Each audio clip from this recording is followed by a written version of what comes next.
देख रहे हो रफीक, हमारा घर अब नाव से भी ज्यादा तैर रहा है। कल रात तो ऐसा लग रहा था जैसे घर समेत नदी में बह जाएंगे। क्या तुम्हें थोड़ा भी डर नहीं लगा? डर? अरे डर से कैसे चलेगा मैना। बाढ़ तो इस गांव के लिए कोई नई बात है नहीं। मैं तो बचपन से देख रहा हूँ, हर साल आषाढ़ श्रावण में पानी आता ही आता है और फिर चला जाता है। अच्छा सुनो, तुम चिंता मत करो, मचान को मैंने मजबूती से बांध दिया है, इतनी आसानी से नहीं टूटेगा। चिंता मत करो कहना आसान है, लेकिन चावल की बोरी तो लगभग खत्म होने वाली है। सब्जी के नाम पर कुछ भी नहीं है। गाय को कहाँ रखोगे? पुआल तो सारा भीग गया है। माँ तो रात भर सोई नहीं है, घुटने के दर्द से परेशान है। चलो थोड़ा धीरज रखो। आज ही मैं नाव लेकर बाजार की तरफ जाऊंगा, कुछ दाल चावल ले आऊंगा। गाय को ऊंची जगह पे बांध दिया है। और सुनो, माँ के लिए मैं दवाई भी लेकर आऊंगा, ठीक है? तुमसे और कितना कहूँ रफीक, सब कुछ अकेले करने मत जाया करो। इस पानी का बहाव देखा है कैसा है? अगर नाव पलट गई तो तुम्हें कौन बचाएगा? कम से कम थोड़ा संभल कर तो चलो। अरे मल्ला का बेटा हूँ, नाविक का बेटा। अरे ये पानी से मेरी जान पहचान है, समझ लो, पीढ़ियों की जान पहचान है।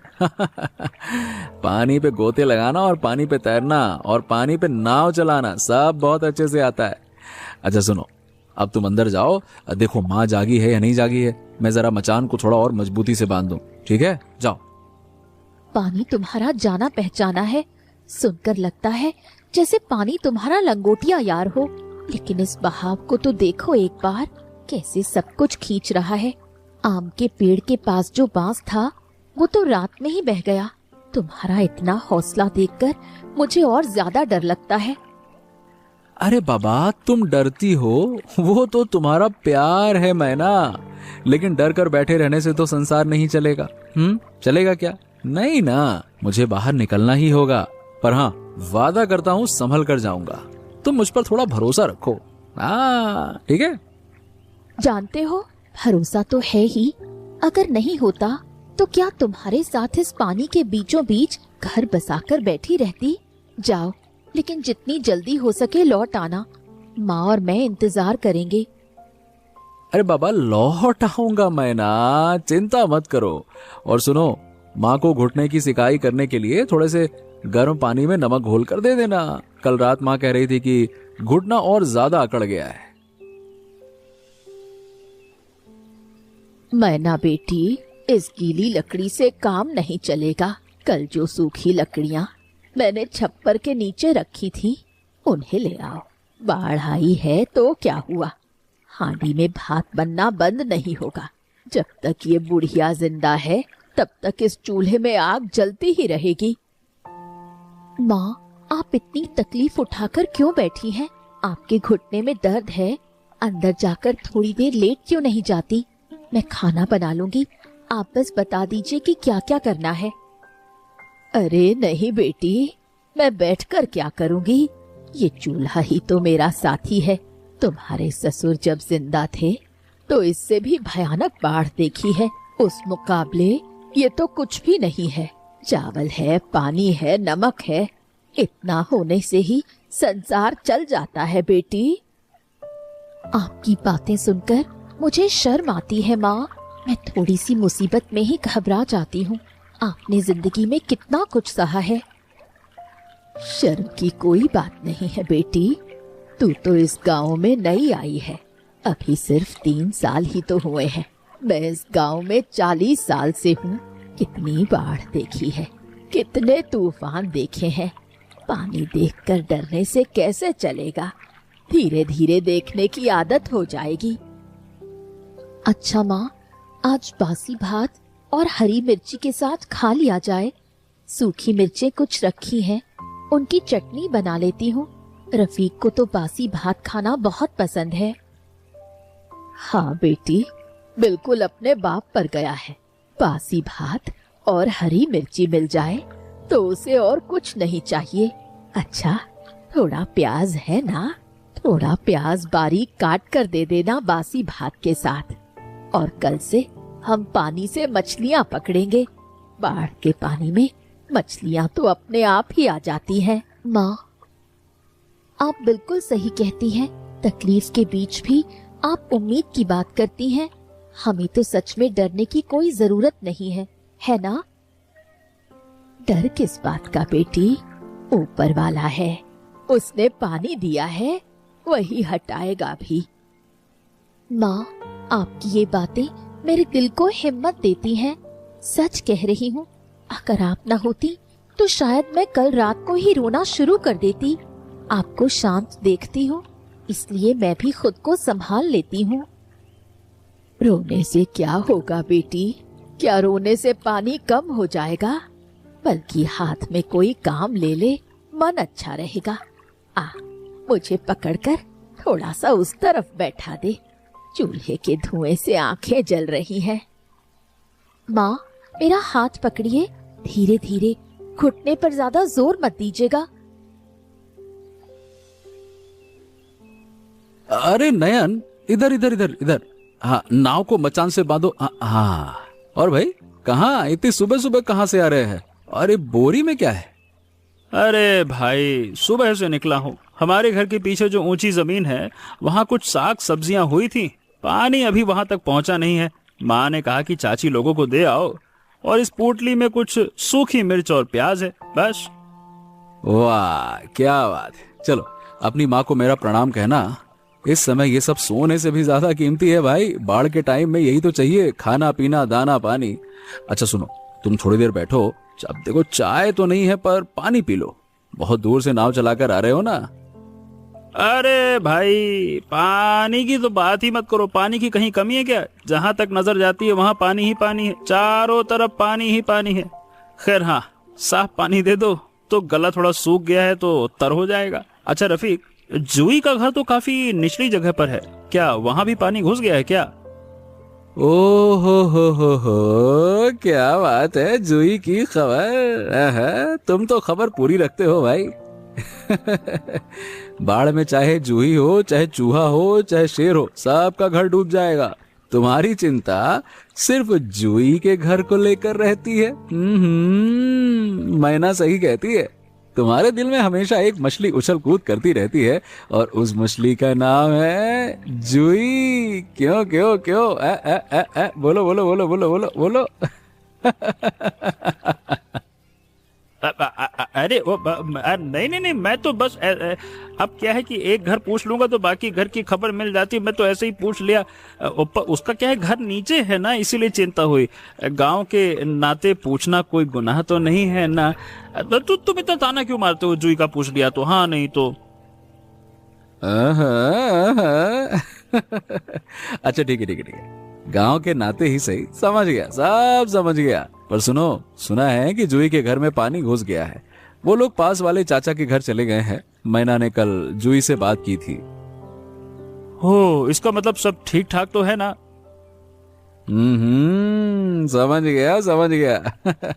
अच्छा सुनो, मजाक छोड़ो। अब जब तुम आ ही गए हो तो थोड़ी मदद कर दो। सुनो, कल सुबह जाल डालेंगे, तुम आओगे ना? दोनों मिलकर पकड़ेंगे तो अच्छा रहेगा। क्या है, इस तेज बहाव में अकेले खींचना भी तो मुश्किल होता है। कुछ फंस फुसा गया तो बढ़िया जोर लगा के खींचना पड़ेगा। क्यों? अरे हाँ हाँ, जरूर आ जाऊंगा। मेरे घर पर मेरा जाल है, वो ले आऊंगा। तुम्हारा जाल भी जरा देख लूं, कहीं फटा वटा तो नहीं है, क्योंकि फटे जाल से मछली पकड़ने जाओगे तो मछली तो जाएगी ही जाएगी, जाल भी हाथ से जाएगा। हाँ ठीक है, जाल तो मेरा ठीक है, उसमें कोई दिक्कत नहीं। कल रात ही मैंने अच्छे से जांच लिया था। चलो अब यहाँ क्यों खड़े हो भाई, अंदर आओ। माँ ने बासी भात रखा है, थोड़ा खाकर जाओ, और जूही के बारे में थोड़ा खबर ले लो मुझसे। आओ आओ। अरे है, शर्म आता है। हाँ नयन, देखो पानी में कितनी मछलियां हैं। बाढ़ के पानी के साथ नदी से आकर चारों तरफ मछलियां भर गई हैं। देखो, कल सुबह जाल डालेंगे, तुम साथ आओगे ना? हाँ हाँ बिल्कुल आऊंगा। सुबह 4 बजे निकलेंगे। सुबह के वक्त मछलियां ज्यादा मिलती हैं, बिना जाल के हाथ से ही पकड़ी जा सकती हैं, इतनी मछलियां होती हैं सुबह सुबह। रफीक, सिर्फ मछली पकड़ने से ही काम नहीं चलेगा, घर के बारे में भी सोचना होगा। मचान का एक हिस्सा डगमगा रहा है, उसे कौन ठीक करेगा? मछली तो बाद में भी पकड़ी जा सकती है। अरे मैना, मैं क्या बोतल से निकला हुआ जिन्न हूँ क्या? हाँ, नहीं तो तुम सब एक साथ चाहती हो मचान भी ठीक करूं, मछली भी पकड़ लूं, ये भी कर लूं, वो भी कर लूं। अरे भाई, एक साथ कुछ नहीं होता है। पहले मछली पकड़ लेते हैं ताकि सब लोग कुछ खा सकें। अच्छे से एक वक्त मछली भात खा लेंगे तो शरीर में ताकत आएगी, फिर बाकी का काम देखेंगे। तुम्हारी बातें सुनकर तो ऐसा लगता है जैसे सब कुछ बिल्कुल ठीक है, लेकिन माँ के बारे में सोचो, उन्हें तकलीफ हो रही है। घर ठीक नहीं होगा तो रात को सोएंगी कैसे? थोड़ा घर की तरफ भी ध्यान दो रफीक। क्या मैं तुमसे कुछ ज्यादा मांग रही हूँ? अरे बाबा, ज्यादा नहीं मांग रही हो, वो मैं जानता हूँ, लेकिन तुम समझती नहीं हो मैना। अगर मछली नहीं पकड़ेंगे तो हम खाएंगे क्या? चावल की बोरी तो लगभग खत्म होने वाली है। मछली पकड़ लेंगे तो कम से कम पेट की चिंता तो दूर हो जाएगी। उसके बाद चाहे घर के बारे में सोच लेंगे। हाँ, तुम हमेशा बात की बात क्यों करते हो? अभी मछली, उसके बाद घर, अभी लकड़ी, उसके बाद मचान, उसके बाद कहते कहते सब कुछ वहीं का वहीं पड़ा रह जाता है। अरे भाभी, आप मेरी बात सुनिए। रफीक भाई ठीक ही कह रहे हैं। कल सुबह मछली पकड़ लेते हैं, फिर दोपहर को हम दोनों मिलकर मचान ठीक कर देंगे। 2 लोग मिलकर करेंगे तो कुछ ही समय में हो जाएगा, क्या दिक्कत है? अगर पहले ही इस तरह कहते तो बात इतनी बढ़ती ही क्यों? जाओ अपना जाल समेटो। हाँ, सुना नयन भाई, पत्नी की बातों के आगे सारे तर्क हार जाते हैं। हाँ। जूही, तुम आई हो इस बाढ़ के बीच? क्या तुम्हारा दिमाग खराब हो गया है? पानी में कितना तेज बहाव है। अगर नाव पलट जाती तो क्या होता? और इस केले के पत्ते में क्या लपेट कर लाई हो? अरे नैना दी, तुम इतनी चिंता क्यों करती हो? मैं तो बचपन से ही नाव चला रही हूँ। और ये पीठा है, कल रात माँ के साथ मिलकर बनाया था। थोड़ा मीठा खाओगी तो मन भी मीठा हो जाएगा। जूही, अगर तुम ना होती तो मैं इस गांव में क्या करती? इस बाढ़ के बीच इतनी मेहनत से पीठा बनाकर नाव चलाकर इतनी दूर चली आई। मेरी आंखों में आंसू आ रहे हैं। सच कह रही हूँ, तुम्हारे जैसी सहेली मिलना किस्मत की बात है। अरे रो मत दी, दुख बांटने से तो दुख कम होता है। हम गांव के लोग हैं, अगर एक दूसरे के काम नहीं आएंगे तो कौन आएगा? तुम लोग हमारे अपने हो, इसीलिए तो आई हूँ। जूही, थोड़ा बैठो, मैं माँ को बताती हूँ। वो तुम्हें देखकर बहुत खुश होंगी। कल ही तुम्हारे बारे में पूछ रही थी। काकी कैसी है? घुटने का दर्द कुछ कम हुआ क्या? कम कहाँ से होगा, दवा तो ठीक से मिल नहीं पा रही है। रफीक ने बाजार से लाने को कहा था, लेकिन बाजार तो पानी में डूबा हुआ है। खैर, माँ को चाहे जितनी तकलीफ हो, वो मुंह से कुछ नहीं कहती, चुपचाप सब सह लेती हैं। मैं माँ से कहूंगी, उनके पास घुटनों के लिए एक देसी तेल है। अगली बार मैं वो लेकर आऊंगी, शायद उससे कुछ आराम मिले। ऐसा हो जाए तो बहुत ही अच्छा होगा। चलो अंदर, माँ से मिल लो, और इस पीठे को आज हम सब मिलकर साथ बैठकर खाएंगे। रफीक आ जाएगा, कोई बच्चा तो नहीं है, चिंता मत कर। माँ, सुबह से गए हैं, अभी तक नहीं लौटे। क्या मछली पकड़ने में इतना समय लगता है? उन्हें घर संसार की कोई परवाह नहीं। मचान का कोना डगमगा रहा है, उसे दोपहर को ठीक करने के लिए कहा था, वो भी नहीं हुआ। बेटी, तू पहले से ही इतना मत सोच। हो सकता है पानी के बहाव में दूर चले गए हो, इसलिए लौटने में समय लग रहा है। उस पर थोड़ा भरोसा रख। भरोसा तो है माँ, लेकिन क्या वो थोड़ा सा भी इत्तला नहीं कर सकते? क्या वो इतना भी नहीं सोच सकते कि हम यहाँ चिंता कर रहे होंगे? मैं कितना इंतजार करती हूँ, क्या वो ये बात समझते हैं? समझता है बेटी, सब समझता है। मर्द लोग मुंह से कह नहीं पाते, लेकिन समझते सब हैं। तू थोड़ा धीरज रख, वो आ जाएगा। आ, अंदर आजा, मेरे पास बैठ, बारिश बढ़ रही है। माँ, मुझे पता है कि आप हमेशा रफीक का ही पक्ष लेंगी, लेकिन मेरा भी तो एक दिल है, मुझे भी तो दुख होता है। सारा दिन इस घर में अकेली रहती हूँ, फिर भी कुछ नहीं कहती, चुप रहती हूँ। लेकिन जब वो देर करते हैं तो मन थोड़ा टूट सा जाता है।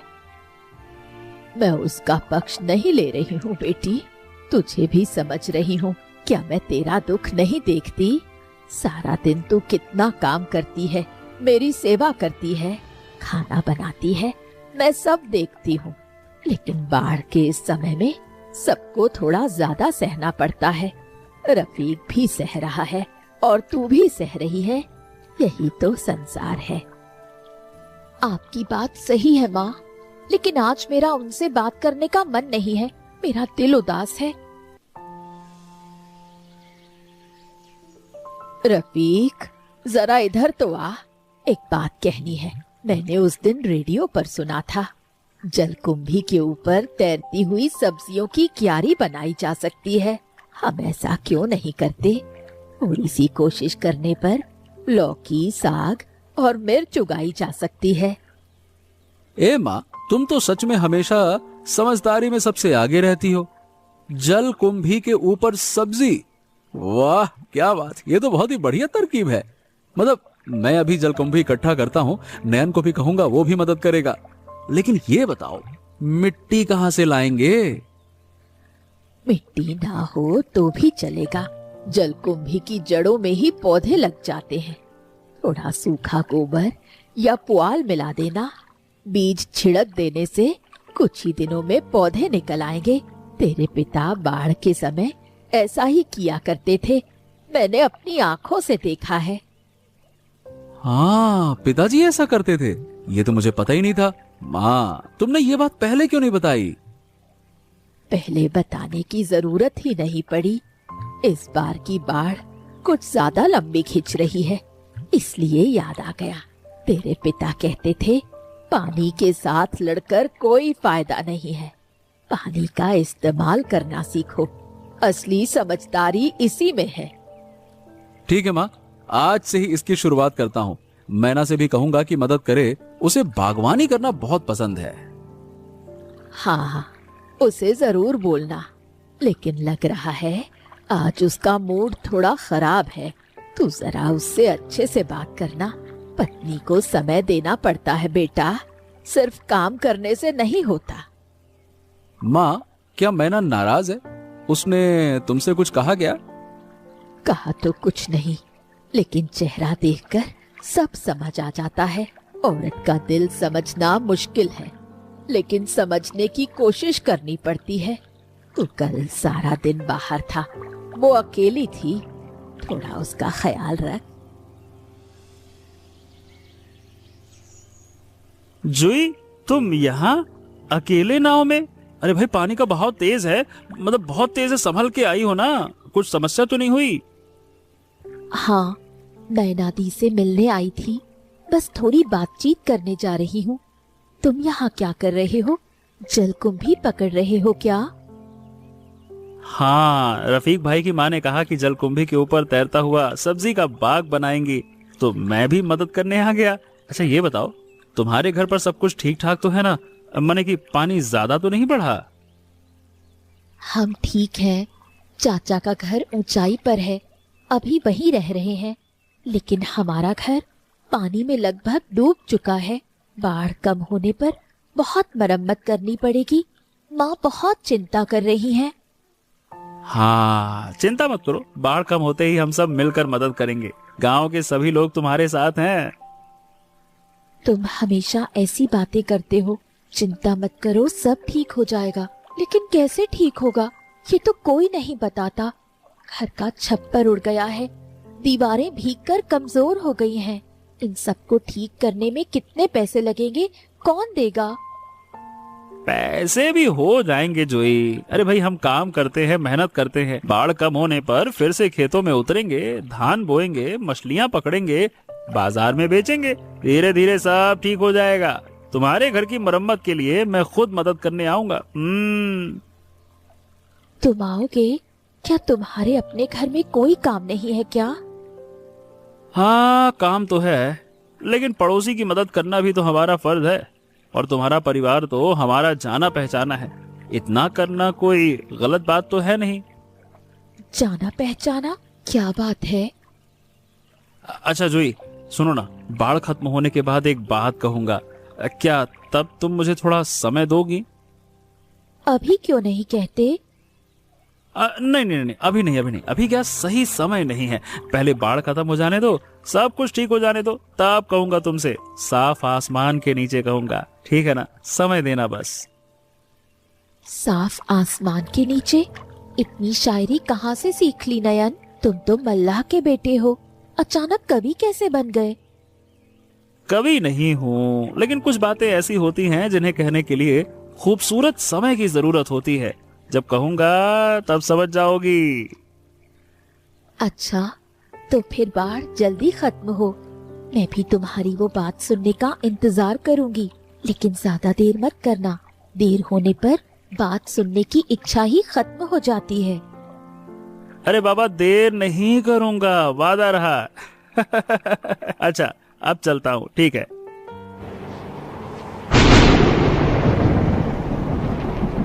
मैं ना, मेरे लिए थोड़ा भात रखा है ना? अरे भाई, सारा दिन से कुछ खाया नहीं है। हाँ, सूखी लकड़ी का इंतजाम करने में बहुत दूर जाना पड़ा था। 3 गांव पार करके गया था। क्या हुआ? बात क्यों नहीं कर रही हो? क्या बात है? कुछ बोलो, क्या हुआ? कुछ नहीं हुआ, भात रखा है, खुद निकाल कर खा लो, मैं थक गई हूँ। ओहो मैना, तुम फिर से क्यों नाराज हो गई भाई? मैं तो घर संसार के ही काम से गया था, कौन सा अपने काम से गया था। सूखी लकड़ी नहीं लाता तो खाना कैसे बनाती? तुम समझती क्यों नहीं हो? मैं नहीं समझती? क्या मैं कुछ नहीं समझती रफीक? मैं सारा दिन इस घर में अकेली बैठी रहती हूँ, माँ की सेवा करती हूँ, खाना बनाती हूँ, मचान संभालती हूँ। तुम सुबह चले जाते हो और रात को लौटते हो। क्या तुम्हारे लिए काम ही सब कुछ है? मैना, काम भी तो मैं इस परिवार के लिए ही तो करता हूँ ना, तुम्हारे लिए, माँ के लिए, हम सब के लिए, अपने परिवार के लिए। मैं कोई अपनी मौज मस्ती के लिए तो घूमने नहीं गया था। शरीर टूट रहा है, अब क्या कैसे समझाऊं? उस पर तुम इस तरह की बातें करोगी तो मैं कहाँ जाऊंगा, बताओ? मैं तुम्हें कहीं जाने के लिए नहीं कह रही हूँ, मैं बस इतना कह रही हूँ कि जाने से पहले थोड़ा बता कर तो जा सकते हो, थोड़ा सा इत्तला तो कर सकते हो। क्या ये इतना मुश्किल है? अब तुम्हें तो पता है मैं कितनी मेहनत करता हूँ। सुबह से पानी में नाव चला रहा हूँ, हाथ पैर दर्द से सुन्न हो गए हैं। घर लौटकर 2 मीठे बोल सुनूंगा, उसकी उम्मीद क्या नहीं रख सकता मैं, बताओ? बस शिकायत शिकायत शिकायत शिकायत। शिकायत इसलिए करती हूँ क्योंकि तुम मुझे उसका मौका देते हो। अगर एक बार कह कर जाते कि मैना आज देर होगी तो मैं कुछ भी नहीं कहती। क्या इतना भी नहीं कर सकते? हाँ, अच्छा ठीक है, चलो। अब देखो, मैं और बात नहीं बढ़ाना चाहता, तुम एक काम करो, सो जाओ। मुझे अब और बात नहीं करनी, तुम खा लो, मैं सोने जा रही हूँ। मैना बेटी, आ जरा मेरे पास बैठ। तेरा चेहरा देखकर समझ आ रहा है कि कल रात तुम दोनों के बीच कोई बात नहीं हुई। तुझे कुछ समझाना चाहती हूँ, नाराज मत होना। कहिए माँ, मैं आपकी किसी भी बात पर कभी नाराज नहीं होती। बेटी, बाढ़ के पानी की तरह अगर शिकवे शिकायत भी दिल में जमा होने दोगी तो घर डूब जाएगा। पानी आता है और चला जाता है, लेकिन अगर शिकवा दिल में जम जाए तो वो सड़कर संसार को बर्बाद कर देता है। रफीक तेरे लिए ही दिन रात खटता है। लड़का मुंह से भले ना कह पाए, लेकिन वो तुझसे कितना प्यार करता है ये मैं जानती हूँ। माँ, मैं जानती हूँ कि रफीक मेरे लिए बहुत मेहनत करता है, लेकिन थोड़ा सा बता देने में क्या हर्ज है? इतना तो कह ही सकता है कि देर होगी, चिंता मत करना। ये बात तो सही है बेटी, इसलिए मैं रफीक को भी समझाऊंगी, लेकिन तू पहले अपने दिल से ये मैल साफ कर।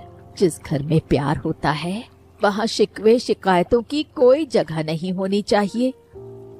माँ, आपकी बातें मेरे कानों में जैसे पिघले हुए सोने की तरह उतरती हैं।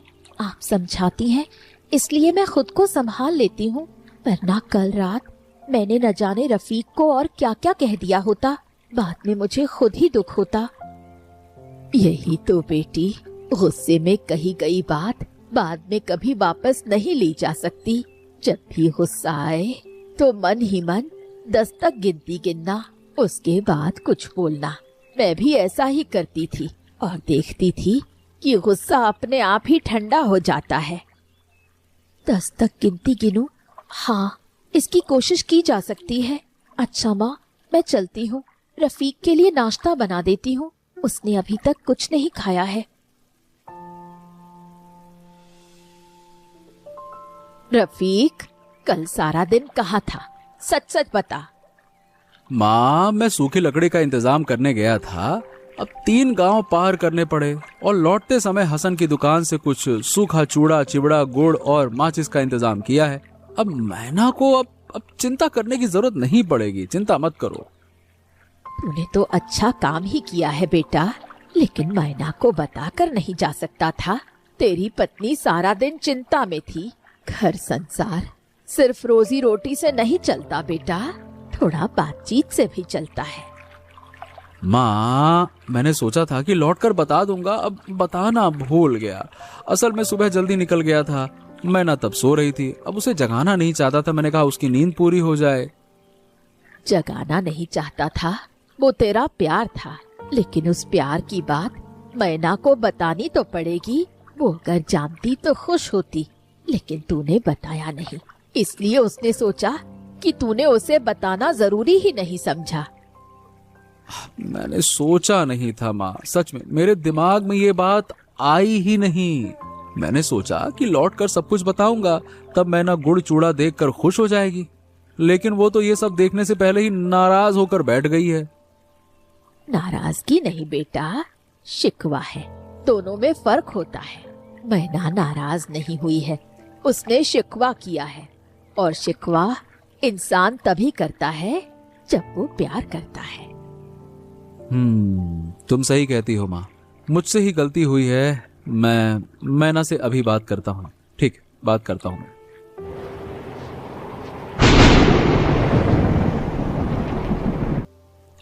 मैना, क्या तुम मुझसे थोड़ी बात करोगी? देखो, कल जो मैं सारा दिन बाहर था, जानती हो क्यों? सूखी लकड़ी और चूड़ा गुड़ का इंतजाम करने गया था, ताकि तुम्हें और माँ को कुछ दिनों तक तकलीफ ना हो। बस इसीलिए 3 गांव पार करने पड़े थे, लौटने में देर हो गई।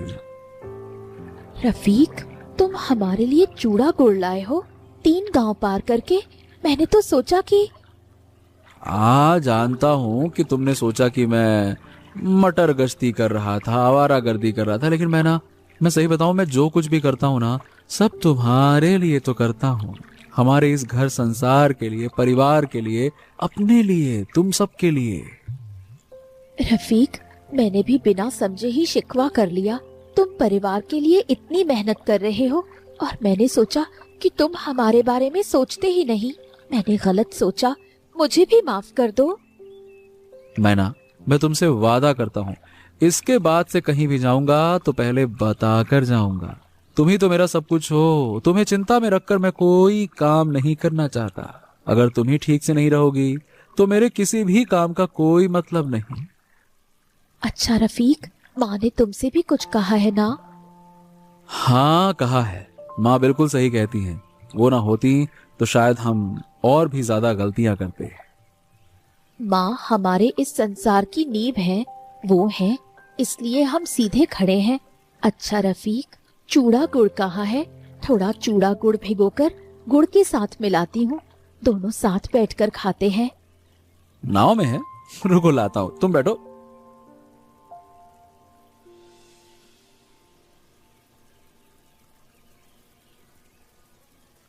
रफीक भाई, पानी कम हो रहा है, देखो। और कुछ ही दिनों में शायद मिट्टी दिखने लगेगी। अच्छा भाई, एक बात कहूँ, मैंने ना जूही को अपने दिल की बात बता दी है। क्या बात कर रहा है, सच में? क्या कहा तुमने और जूही ने क्या कहा? अरे, मैंने कहा कि बाढ़ ने मुझे सिखाया है कि जिंदगी में कुछ बातें कहने में देर नहीं करनी चाहिए। जो कहना हो उसे समय पर कह देना चाहिए। इसीलिए मैंने कह दिया, जूही तुम मुझे अच्छी लगती हो, मैं तुम्हारे साथ घर बसाना चाहता हूँ, अगर तुम और तुम्हारा परिवार राजी हो तो। अरे वाह! फिर क्या हुआ? जूही कुछ देर चुप रही, फिर मुस्कुराकर बोली, इतनी देर क्यों कर दी? बस, और कुछ नहीं कहा। लेकिन उस मुस्कान को देखकर मैं समझ गया। नयन, तुमने बिल्कुल सही काम किया। अरे दोस्त, जूही बिल्कुल बहुत अच्छी लड़की है। मैना हमेशा उसकी तारीफ करती है। तुम दोनों की जोड़ी बहुत अच्छी जमेगी। सच में नयन भाई, जूही से कह दिया। आज ये सुनकर मुझे सबसे ज्यादा खुशी हुई है।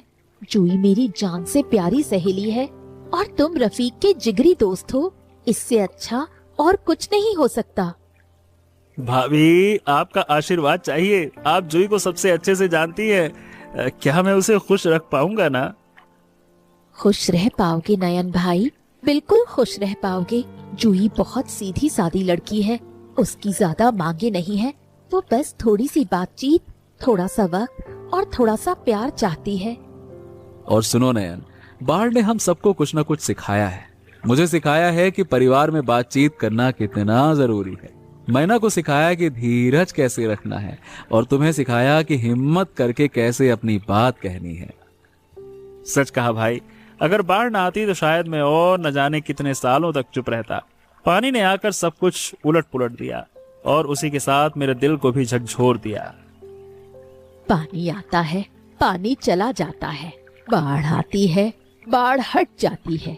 लेकिन जिस परिवार में प्यार होता है, विश्वास होता है, एक दूसरे के प्रति सम्मान होता है, वो संसार कभी नहीं डूबता। भाभी, हम रुकेंगे। आज का दिन हम सब मिलकर बिताते हैं, और क्या मजा आएगा। माँ, आपकी ये बात मैं जिंदगी भर याद रखूंगी।